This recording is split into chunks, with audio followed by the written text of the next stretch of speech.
Memasuki libur panjang Natal dan Tahun Baru 2026, kepadatan arus lalu lintas diprediksi meningkat di beberapa titik tujuan wisata dan transportasi di seluruh Indonesia. Untuk mengantisipasi lonjakan mobilitas masyarakat sekaligus menjaga keselamatan pengendara di jalan, Korps Lalu Lintas Polri mengeluarkan imbauan kepada masyarakat agar mengatur waktu perjalanan dengan bijak serta menerapkan prinsip keselamatan. Dirkamsel Korlantas Polri, Brigjen Pol Priyanto menekankan pentingnya persiapan perjalanan, terutama bagi mereka yang akan menuju bandara, stasiun, atau pusat-pusat keramaian pada puncak masa libur. Korlantas juga telah memetakan titik-titik kepadatan lalu lintas, mencakup kawasan wisata seperti Puncak Bogor, wilayah Jawa Tengah, dan Jawa Timur, hingga sejumlah destinasi di luar Pulau Jawa. Untuk menjaga kelancaran arus, pengaturan lalu lintas bersifat situasional akan diterapkan, termasuk rekayasa arah lalu lintas di jalan tol. Selain itu, kondisi cuaca yang masuk musim penghujan turut menjadi perhatian utama, sehingga kesiapsiagaan dari sisi keselamatan tetap diutamakan. Lantas bagaimana strategi pengaturan perjalanan serta tips keselamatan bagi pengendara selama libur Nataru?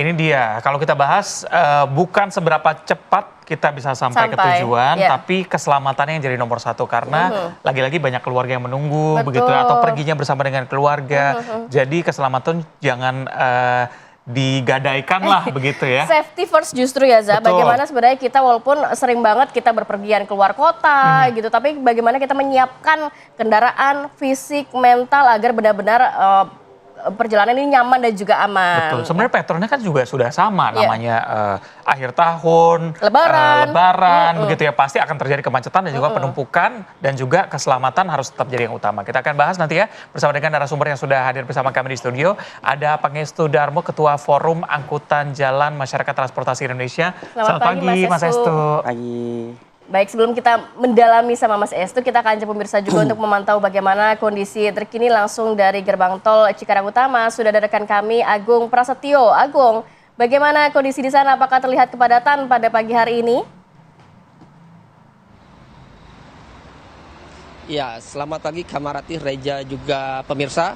Tentunya kalau pada pagi hari ini jauh berbeda dengan dibandingkan yang diprediksikan pada hari kemarin, di mana pada pagi hari ini arus lalu lintas yang meninggalkan wilayah Jabodetabek menuju ke arah timur Pulau Jawa memang terus ramai didominasi oleh kendaraan pribadi yang bergerak sejak pagi tadi sekitar pukul 6 pagi, di mana di tempat kami mengabarkan di sekitar gerbang tol Cikampek Utama memang kendaraan pribadi terus mengalir menuju ke arah tol Trans Jawa melalui gerbang tol Cikampek Utama.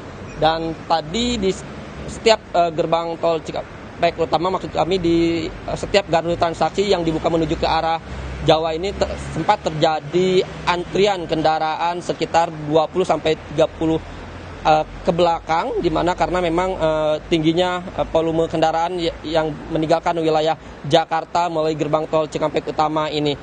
Namun untuk mengurai antrian di gerbang tol Cikampek Utama, pihak pengelola tol yang semula hanya membuka 7 gardu utama, namun untuk mengurai kepadatan dan antrian di gerbang tol Cikampek Utama ini membuka lebih banyak gardu transaksi, yakni yang semula 7 gardu utama ditambah menjadi 11 gardu utama. Dan saat ini juga pihak para petugas yang berjaga di lapangan akan menambah lagi 3 gardu transaksi untuk mengurai antrian yang ada di gerbang tol Cikampek Utama, yang mana khususnya untuk menuju ke arah Jawa ini menjadi 14 gardu utama untuk mempercepat transaksi para pengendara ataupun pemudik.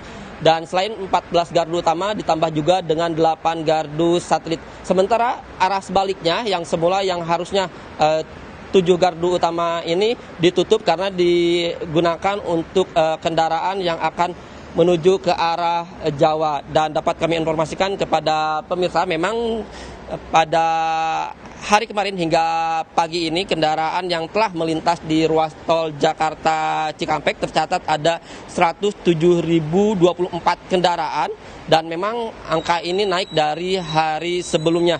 Dan untuk menuju ke ruas tol Trans Jawa melalui gerbang tol Cikampek Utama tercatat ada 61.261 kendaraan.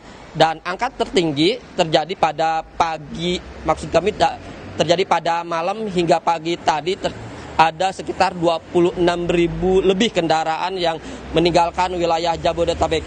Selain itu juga memang arus lalu lintas masih lancar, tetapi petugas dari tim rekayasa lalu lintas di posko pantau kami memantau telah bersiap siaga, telah melakukan apel dan akan berangkat menuju ke titik-titik yang terjadi kepadatan di ruas tol Jakarta Cikampek. Bila mana nantinya terjadi kepadatan ataupun kemacetan pada hari ini akan diberlakukan rekayasa lalu lintas kontraflow, yang mana memang rekayasa lalu lintas kontraflow ini akan diberlakukan di titik kepadatan dan kemacetan yang terjadi di ruas tol Jakarta Cikampek.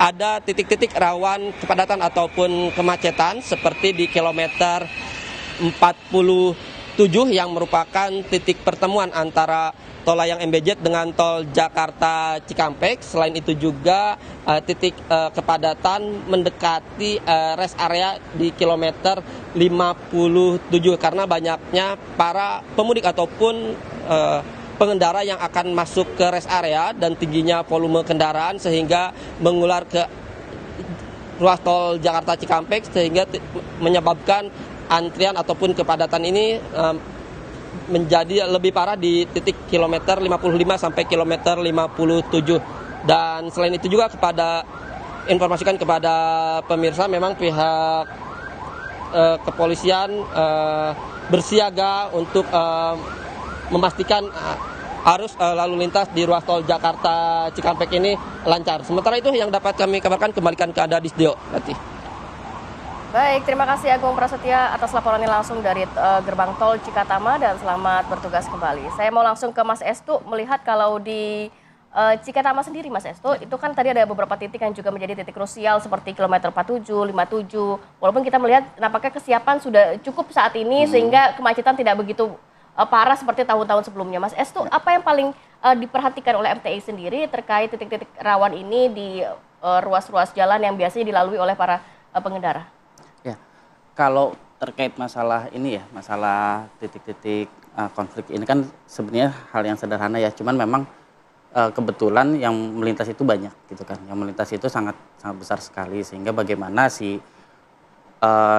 kalau kita hanya melihat sebagai sebuah spot gitu kan, bagaimana si pengelola ini baik itu unsur pemerintah, dishub, unsur mungkin jasa marga dan lain sebagainya, itu bisa mengelola volume lalu lintas yang besar gitu kan. Saya juga tadi kan sudah disebut sekitar 20 ribuan ya, 26 ribu sepagi ini aja.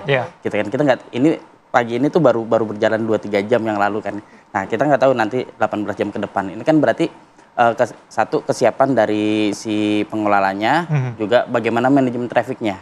Gitu. Seperti tadi juga terkait masalah kontraflow. Nah, ini sebenarnya agak Nah, itu jadi solusi nggak sih? Kalau kita hanya melihat dari satu kondisi short term gitu ya, itu solusi. Itu solusi. Tetapi tidak untuk long term. Karena bagaimanapun juga sebuah infrastruktur jalan itu kan sebenarnya disiapkan untuk satu arah A, satu arah B gitu ya. Tetapi ketika satu arah B ini yang sebagian diambil oleh arah yang berlawanan, ini kan sebenarnya jadi critical point juga. Gitu kan. Jadi critical point sehingga awareness kita harus naik di situ. Jadi si pengelola, si pengendara juga gitu kan. Jadi dan juga mungkin ya entah apa walaupun tidak berhubungan langsung tapi juga masyarakat. Nah, karena rambu-rambunya tidak dipasang sesuai dengan arahnya begitu ya? Bukan tidak sesuai dengan arahnya. Terkadang tidak si pengendara dan lain sebagainya itu tidak aware ada di situ ada. Mungkin rambunya sudah ada gitu kan. Tetapi si pengendara ini mungkin tidak aware bahwa di situ sebenarnya ada rambu gitu kan. Nah, rambu itu terkadang didesain untuk si pengendara yang arahnya benar ya. Seperti tadi arah yang kontraflow kan dia nggak bisa melihat rambu yang sebelah sini kan. Nah, ini makanya tadi saya bilang awareness kita harus naik di sini. Nggak bisa sekedar hanya, oh ini kontraflow, cukup lah yang penting kendaraan bisa lewat. Oke, satu solusi selesai. Tetapi kan permasalahan kita juga harus sadar ada potensi yang lainnya gitu. Tapi kalau untuk melihat para pengguna jalan misalnya kan kita tahu biasanya kalau Lebaran, Tahun Baru ini macetnya di mana aja kita udah hafal ya. Misalnya mau masuk ke pelabuhan itu pasti ada kemacetan. Kemudian di sejumlah ruas tol juga ada kemacetan. Nah, ini kalau Anda melihatnya apa yang menjadi sebenarnya kendala? Apakah memang infrastrukturnya tidak mumpuni ataupun perilaku penggunanya atau pengawasannya yang sebenarnya kurang kalau untuk pengguna jalan ini? Semuanya. Karena gini. Jadi akhirnya kemacetan ini berulang kembali. Betul. Karena gini ya, pertama kita bahas dari infrastrukturnya dulu ya. Kesiapannya gimana? Kesiapannya. Nah, kalau kesiapan mungkin mereka siap.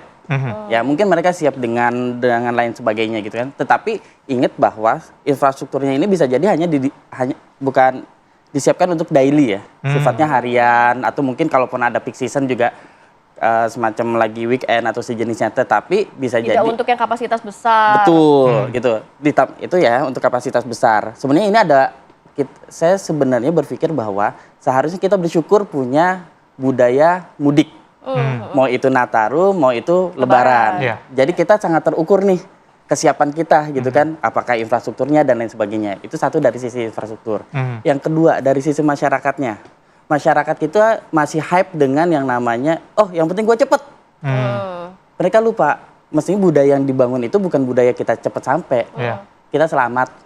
Kalau kata orang Jawa dulu kan alon-alon acel kelakon. Betul, gitu kan. yang penting selamatannya ya. Yang penting selamat gitu kan, percuma kita cepat tapi nggak selamat kan. Gitu. Nah, lalu juga mungkin faktor-faktor lainnya gitu kan, itu dari si masyarakatnya, mungkin dari sisi pengguna gitu kan. Pengguna juga, kita tahu ya, si pengemudi itu kan kondisi fisiknya masing-masing beda ya. Ada 1 juta kendaraan lewat, ada 1 juta kondisi fisik yang berbeda. Gitu kan. Nah ini yang akan harus agak sulit, mau nggak mau kita akui ini agak sulit gitu kan. Tapi memang kita hanya bisa minimal buat si pengemudi ini ketika dia posisi sudah fatiknya, kondisinya sudah mulai fatik, lelah dan lain sebagainya, dia wajib untuk istirahat. Ya, karena microslip aja juga cukup bahaya ya. Microslip, terus nanti kita mungkin bisa microslip, terus kondisi bahkan dengan dia lagi fresh dengan kondisi yang lain pun bisa aja, gitu kan. Entah nanti tiba-tiba ada dim atau apa atau lampu yang seperti apa macam-macam itu kan variabelnya banyak, gitu kan. Jadi bagaimana kita bisa mengelola ini semua supaya ya kita kembali lagi supaya bisa lebih berkeselamatan. Oke, itu dalam perjalanan menuju mudik misalnya. Tapi kalau kita bahas mengenai sudah sampai di lokasi. Ini kan ramai juga nih perbincangan mengenai Jogja yang segitu padatnya begitu ya. Bahkan di sosial media, orang Jogja di rumah aja biar masyarakat yang liburan ke sana begitu. Antisipasi apa yang harus dilakukan di sana? Pasti kan penumpukan kendaraan di tempat-tempat wisata, tempat makan misalnya. Harus ada satu titik. Ya, harus ada satu titik di mana si pengendara ini cukup sampai sini kendaraannya, terutama di daerah-daerah wisata, gitu kan? Karena kita bisa menikmati satu daerah wisata itu kan ketika kita bisa berjalan dengan tenang, gitu kan, dan sejenisnya, gitu kan. Nah, harus ada pengelolaan lalu lintas di sana. Apakah dia ada satu titik parking yang cukup besar, ya, habis itu nanti masuk ke satu daerah wisata atau satu komplek wisata nanti akan ada shuttle-nya, atau kalau lebih siap lagi kotanya harus menyiapkan angkutan umum yang mumpuni. Karena pada akhirnya sebenarnya tujuan kita tuh naik kendaraan kan pengen aman, nyaman, enak gitu kan. Nggak keringetan sampai lokasi gitu kan. Bingung-bingung cari kendaraan sebenarnya. Nah sebenarnya kalau fungsi ini bisa ditarik ke angkutan umum, nah itu dia. Pasti bisa gitu kan. Pasti masyarakat ya mungkin nggak semua gitu kan, tapi minimal sekian persen dari kendaraan orang yang tadinya mau pakai kendaraan ini dia akan bilang balik ke angkutan umum, asalkan dengan catatan angkutan umumnya harus aman, nyaman dan lain sebagainya. Nah itu dia, mungkin catatan dari Mas Estu terkait angkutan umum sendiri seperti apa, karena kita kan juga sering melihat ya bus antar kota antar provinsi ini kalau nyetir wah luar biasa sekali, kalah ini pebalap. Nah, bahkan terakhir yang kejadian di Tol Krapaya itu ada 16 orang yang tewas begitu ya. Bagaimana kesiapan dari angkutan umum sendiri nanti kita akan bahas usai jeda ya. Tetap bersama kami di Apa Kabar Indonesia Pagi. Siap.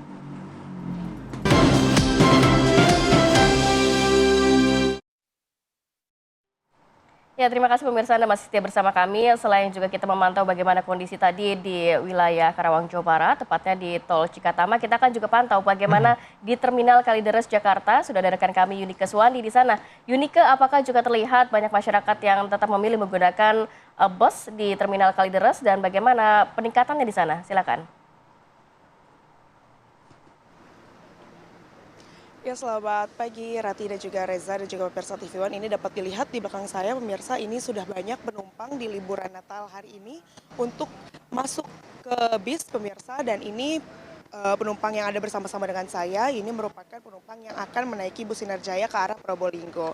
Dan juga pemirsa terkait dengan bus dan juga mobilitas dari penumpang ini, untuk para petugas ini sering kali selalu melakukan pengecekan ataupun rem cek kepada bus-bus yang akan beroperasi pemirsa setiap harinya, dimulai dari awal bulan Desember atau menjelang libur Natal dan Tahun Baru.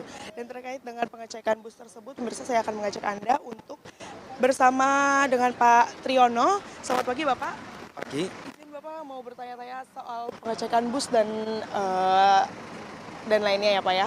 Pak Triyono, ini rem cek sudah dilakukan kah Pak untuk hari ini? Oh sudah. Dilakukannya biasanya kapan Pak? Sebelum hari H-1 kah atau kapan? Ya sebelum hari H-1. Oke.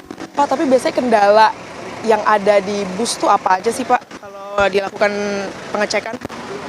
Kalau dilakukan pengecekan kendalanya ya Yang dicek mungkin Pak apa aja? yang dicek keadaan mobil. Keadaan mobil yang dicek ya istilahnya mesin, kondisi mesin, terus pengereman, oli, ban bel, airan. Sejauh ini pengecekannya gimana Pak? Lancar? Ya lancar. Biasanya tapi kendala-kendalanya tuh ada nggak sih Pak di bus kayak gitu? Kendalanya paling di jalan macet. Tapi kalau untuk kesehatan busnya sendiri nggak ada kendala berarti? Pak, tapi kalau saya boleh bertanya, Bapak ini biasanya, ini kan ke arah Probolinggo benar ya Pak? Iya, Purbalingga. Itu butuh waktu berapa jam sih Pak untuk ke sana? Berarti ya 13 jam. 13 jam itu dari Bapak menyetir, itu dikasih spare waktu berapa lama Pak untuk beristirahat? Istirahatnya cuma di rumah makan sekitar 30 menit. Oke, tapi menurut Bapak 30 menit itu cukup untuk Bapak istirahat berarti ya Pak ya? Iya. Yang itu 30 menit dilakukan sekali saja selama 13 jam itu atau bagaimana Pak? Istirahatnya itu kita kan dari sini berangkat jam 7 sampai Bobocari jam 5 sore. Istirahatnya itu berarti 13 jam. Pak, tapi selain kesehatan bus juga nih Pak yang diperiksa, kesehatan Bapak sebagai supir bus juga diperiksa dulu nggak sih Pak? Iya diperiksa, iya. Bapak diperiksanya apa aja berarti Pak? Ya diperiksa kesehatannya gitu. Semuanya ya Pak ya? Iya semuanya. Nah, Bapak sebagai supir ini bagaimana sih menjaga agar penumpang ini tetap bisa selamat sampai tujuan Pak? Ya kita sebagai pengemudi ya biar penumpang selamat sampai tujuan. Kondisi pengemudi harus benar-benar berbadan fit dan sehat. Gitu. Tapi pernah nggak sih Pak memaksain keadaan kalau misalkan Bapak udah harus beristirahat begitu, sedangkan kan ini busnya cuman boleh istirahat sekali begitu ya Pak ya? Tapi kalau misalkan pun Bapak ternyata harus beristirahat begitu Pak, kondisi terburuknya bagaimana Pak? Kondisi terburuknya? Ya nggak ada sih. Nggak ada. Aman. Iya. Siap Bapak, terima kasih Pak Triyono. Ini bakalan berangkat jam berapa Pak? Ini berangkatnya jam 7.30. Jam 7.30. Siap Pak Triyono, semoga selamat sampai tujuan ya Pak ya, sampai Probolinggo. Semangat Pak. Saat ini saya akan mengajak Anda juga pemirsa, kalau tadi saya sudah berbincang dengan supir bus, saya akan berbincang dengan salah satu penumpang atau mungkin nanti akan saya berbincang dengan penumpang lainnya. Selamat pagi Ibu. Pagi, Dengan Ibu siapa sebelumnya? saya dengan Novi. Bu Novi udah nunggu di sini berapa lama Bu? Tadi saya 6:30 udah kesini. Tapi saya lihat udah ngantrinya udah panjang banget. Alhamdulillah sih udah dapet tiketnya. Oke. Udah langganan berarti naik bus ya? Iya, udah sering. Ini sama siapa aja Bu? Sama anak. Sama anak juga, sama suami juga. Sama kita lihat. Bu, Tapi ini gimana sih Bu, experience-nya naik bus berarti Bu? Kalau udah langganan ini, apalagi ini lagi liburan Natal itu kan rame banget berarti ya Bu? Kebetulan karena aku langganan Sinar Jaya, jadi kita udah paham situasinya kalau lagi libur panjang tuh rame gitu. Ya jadi saya datangnya cepet-cepet gitu. Bu, tapi kalau kita ngomongin keselamatan itu kan sebenarnya banyak juga ya Bu kecelakaan pakai bus. Itu dari ibunya sendiri gimana? Kalau alhamdulillah ya, kalau selama naik Sinar Jaya nggak ada apa-apa gitu, aman aja sih. Aman, nyaman gitu. Sama-sama tujuan ya Bu ya? Iya. Oke, terima kasih Bu. Selanjutnya pemirsa saya akan mengajak Anda mungkin berbincang dengan penumpang lainnya ya. Selamat pagi Bapak, izin boleh? Ada yang diwawancara Bapak? Boleh ya? Gak apa-apa Pak? Gak apa-apa selama gak kriminal aman aja Pak. Dengan Bapak siapa? Ya, Fendi. Bang Fendi. Bang Fendi udah nunggu dari jam berapa Bang Fendi? Oh, dari jam 6 pagi, Pak. Ini tujuan Probolinggo. Cilacap kita. Gimana? Cilacap. Oh Cilacap. Berapa jam Pak ke Cilacap biasanya? Nyampe sana sih jam 4 sih. Jam 4. Jam 4 sore lah. 4 sore nanti. Berapa jam tuh?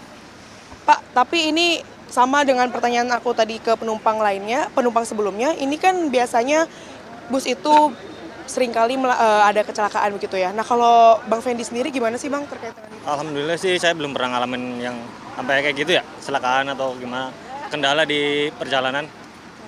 Kenapa sih Bang lebih memilih bus daripada armada transportasi lainnya? Ya, kalau bus sih simpel aja sih. Simpelnya gimana tuh Bang, boleh dijelasin? Ya, gimana ya? Grogi ya Bang ya? Gak apa-apa Bang, santai. Simpel aja Kak, maksudnya kalau nggak keburu-buru dari tempat kerja tuh ke terminalnya nggak keburu-buru. Oh oke. Berarti tujuan Abang ini ke Cilacap untuk pulang kampung kah atau untuk liburan atau untuk gimana? Oh, kebetulan ini cuti. Untuk cuti berarti Nah, cuti libur. liburan Natal ya? Nggak, libur ini kita mah libur dari kerjaan. Libur kerja, libur tanggal merah yang menikmati juga ya. Oke siap, tapi Bang kalau untuk ramenya bus ini di masa liburan gimana sih Bang? Ramainya bus di masa liburan. Maksudnya kan penumpangnya jauh lebih banyak tentunya kan daripada hari-hari biasa. Betul, iya. Itu gimana Bang? Ada kendala di pembelian tiketnya kah atau kendala di overload penumpangnya kah atau gimana Bang? Betul, di kendala tiket sih dari pagi juga antri panjang udah. Dari jam 6 pagi sampai jam 7 baru dapat tiketnya. Kadang nunggu 1 jam. Tapi biasanya Abang juga nunggunya selama itu? Oh, kalau hari biasa nggak kayak gitu sih. Oh, oke. Langsung aja ke tiket, langsung beli, langsung ada. Terima kasih Bang Fendi untuk waktunya. Selamat melanjutkan perjalanan ya Bang ya. Ya, Rati dan juga Reza, itu dia tadi perbincangan saya dengan penumpang dan juga sopir bus. Dan sementara itu dia laporan yang dapat saya sampaikan kembali ke Anda di studio. Monggo, Zak. Ternyata pengguna transportasi umum juga masih banyak begitu ya. Masih ramai loh Pilihannya begini. juga banyak tuh, baik itu karena budget, karena Ya. kecepatan maupun kedekatan. Terima kasih Yunika atas laporannya. Mas Estu, tadi kita udah lihat kesiapan dari sopir-sopir bilang, iya ada waktu istirahat juga. Tapi tidak kita pungkiri bahwa memang kecelakaan di jalan juga bisa dibilang ada begitu ya, baik itu kecelakaan yang cukup besar maupun tidak. Beberapa hari lalu, belum ada sepekan, ini terjadi di exit tol Krap ya, ada 16 orang yang meninggal dunia. Iya. Antisipasi apa yang harus dilakukan, terutama di musim liburan seperti ini? Ya, kalau boleh saya bilang kondisi Karapia ini kebetulan ya, kebetulan terekspos, ya kan, kebetulan terekspos. Sebenarnya mungkin kalau dari data-data yang sumber-sumber lain mungkin masih banyak yang masih berupa angka-angka terjadi kecelakaan di sekian, tapi tidak terekspos gitu kan. Nah, saya mau ngeliat gini, yuk kita lihat ini jangan sebagai satu single situasi ya, satu kondisi aja, enggak. Saya mau ngajak, yuk kita lihat ini sebagai satu sistem besar. Kejadian Krapia kemarin itu adalah puncak dari gunung es, sistem pengelolaan kita, ya. Kenapa? Karena gini, ini kan pasti ada sebab akibat gitu ya. Satu mungkin, yuk kita coba urutin dari yang katanya ini anak baru ya. Iya. Drivernya anak baru, dia gantian. Iya, masih usia muda, 22 tahun. 22 tahun. Terus dia menggantikan supir utama. Kenapa supir utamanya diganti? Mungkin dia capek atau sejenisnya atau sistem kerjanya. Gitu kan. Nah, kenapa seperti itu? Terus kalau si driver ini punya lisensi dan lain sebagainya gitu kan. Loh, seharusnya dia bisa kan sebagai seorang driver, sebagai seorang pengemudi seharusnya dia tuh bisa mengendalikan kendaraannya seperti itu. Dan ingat ini yang mau saya sampaikan bahwa orang tuh bisa membawa kendaraan itu bukan hanya sekedar gas dan rem aja. Ibarat kita bawa diri pasti harus jaga tata krama, aturan dan lain sebagainya. Sama paham aturan lalu lintas juga begitu. Ya, nah itulah makanya seorang driver juga dituntut seperti itu. Selesai driver, enggak, tunggu dulu, driver itu pekerja. Pasti ada bosnya, pengelolanya. Nah ini pengelolanya menyiapkan nggak sih, mendidik driver-driver ini nggak sih, biasanya gitu enggak kan? Ya? Bagaimana?